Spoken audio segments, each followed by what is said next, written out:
I'm about to be predicting every NBA playoff team's first round series. Tons of superstars have a legitimate shot to win their first ring. Some try to shock the world under difficult circumstances. I broke my back, spinal. I broke my back, spinal. And others are trying to defend a legacy intertwined with GOAT status. Stick around to see if I think your favorite team or player will live up to expectations, or if us fans should expect a stunning outcome. First, Big Man gets the shoutout, who says that the Blazers will take the Lakers to 7 games, and if they were fully healthy throughout the season, that they would firmly be in the upper echelon of the Western Conference. Question for next video shoutout coming up. Thanks for all the great answers. Y'all make up the best Hoops Talk community on YouTube. We'll start with the 4th versus 5th seeds in each conference, starting with the East, and work our way to the 1st versus 8th seeds. That means the TJ Warren, Jimmy Butler back and forth battle that's sure to ensue headlines the first matchup I'll be predicting.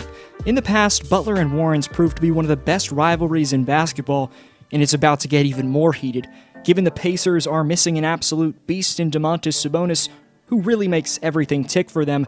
They'll have to rely on a combination out on the perimeter of, yes, a Michael Jordan-like TJ Warren, but a pretty rusty Victor Oladipo, who struggled with his consistency. While there's respect to be given to what the Pacers have going for them at full strength, they'll miss the services of the man in the middle who makes everything work for them. So, dominant Miami Heat duo Jimmy Butler and Bam Adebayo, surrounded by a young core of snipers and phenoms, plus talented veterans Andre Iguodala and former All-Star Goran Dragic, put the Pacers to bed in 6 games. Officially the Cinderella story team of the 2019-20 season, with the talented up-and-coming Grizzlies eliminated, is the OKC Thunder.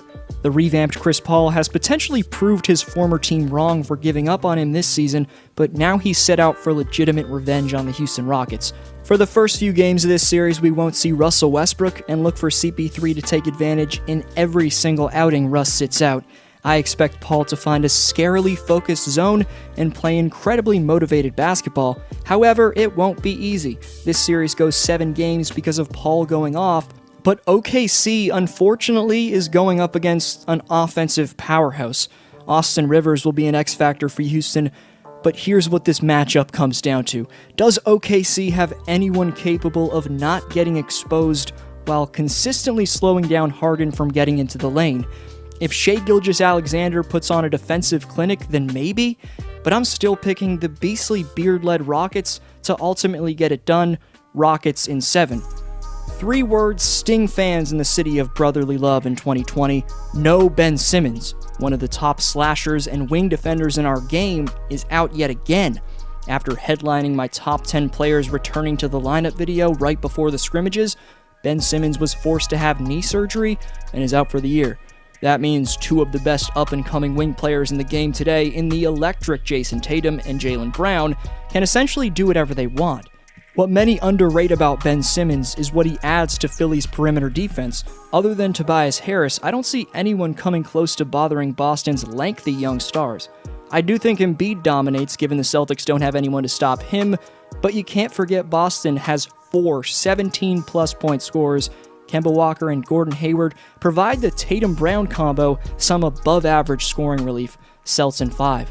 Utah's missing their second 20-point scorer next to Donovan Mitchell in Bojan Bogdanovic, a marksman on the perimeter who had a tremendous impact. Rudy and D-Mitch should still be a problem though, and with Mike Conley's endless amount of playoff experience, that should keep a team that the moment's been too big for in the past settle down. It's too bad they had an inconsistent regular season and put themselves in a first-round series with a top 3 to 4 contending team in the Denver Nuggets. Michael Porter Jr. is blossoming into an all-star right before our eyes to give the star Murray and superstar Jokic the support they desired in the past, while a fast-footed giant emerges out of nowhere this year in Bol Bol. The Nuggets' depth on the wing as well, and really everywhere, is just stellar, with two-way players like Jeremy Grant, Torrey Craig, and recent standout rookie PJ Dozier. I think Denver game plans in on D-Mitch with those options and keep the Jazz All-Star in check, and they beat the Jazz 4-2 in the best-of-7 series. This is one of the more intriguing series in my opinion. You've got 2 of the best rising teams in the Western Conference. Who's going to come out on top? I'm really looking forward to it.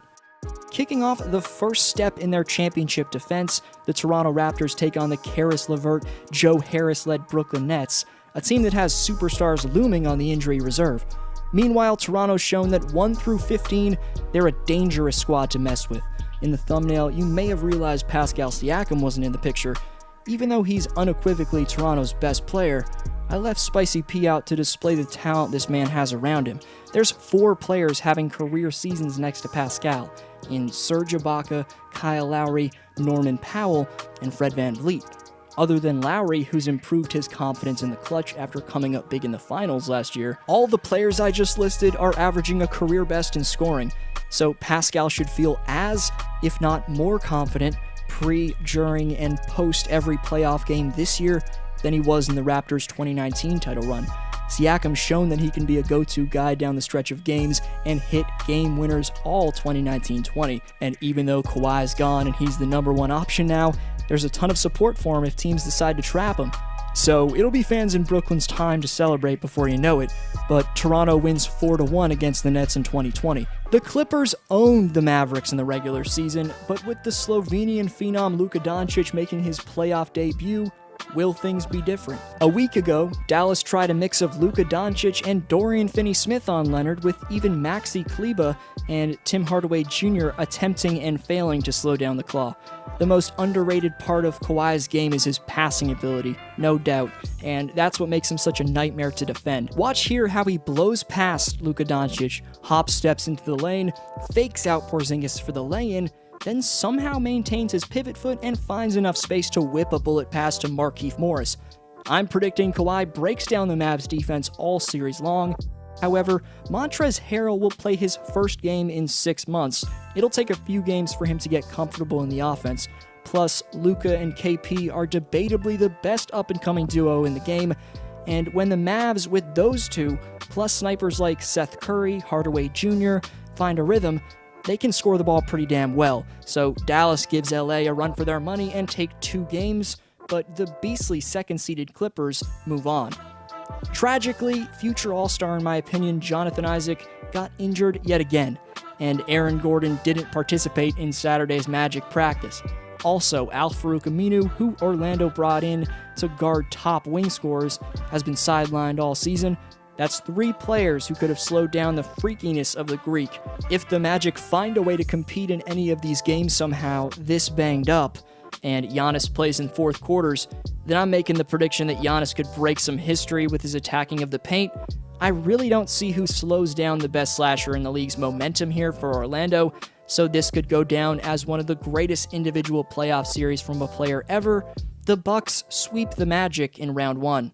Saving the most intriguing series for last, Dame time, injured but determined CJ McCollum, and the center who's returned to look like a bona fide all-star, combined to lead an incredibly dangerous 8th-seeded Blazer team. If you tuned into my last video, or just aren't living under a rock, then you know how generationally great Lillard's been playing right now. However, this isn't a one-man show or a team that's top-heavy by any stretch, because the return of Yusuf Nurkic allows starter-caliber center Hassan Whiteside to move to the bench, giving them the depth to match players like Dwight Howard, JaVale McGee, and of course Anthony Davis. Also, Carmelo Anthony is looking as smooth as he's ever been in his career and is facing his old buddy LeBron in a playoff series for the first time since 2013. That could be some motivation for him, but the question of this series will come down to one factor: Zero Dark 30-23 mode versus Dame time. Whichever top talent asserts himself the most will give their team the series win. If Portland won, then they would be the first 8th seed to beat a number 1 seed since 2012. But despite looking cold as of late, the Lakers still have 2 of the top 5 players who have tremendous pick-and-roll chemistry and should only gain rhythm as their time in Orlando progresses. To be honest though, this clip of LeBron locking up both Kawhi and Paul George on the last possession is reason enough for me to pick the Lakers.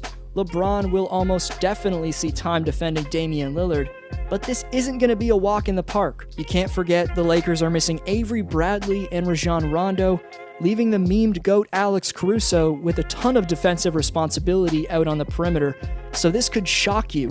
But I think this series goes 7 games, but in Game 7, I'm betting on the Lakers defense to close it out. For more NBA predictions, stories, and rankings, hit subscribe. I'd greatly appreciate it. Let me know your complete first round bracket predictions for a chance at next video shout out and to compete in Community Speaks. My name's Adam. Call me D-Flow. Thanks so much for watching, and I'll see you next video.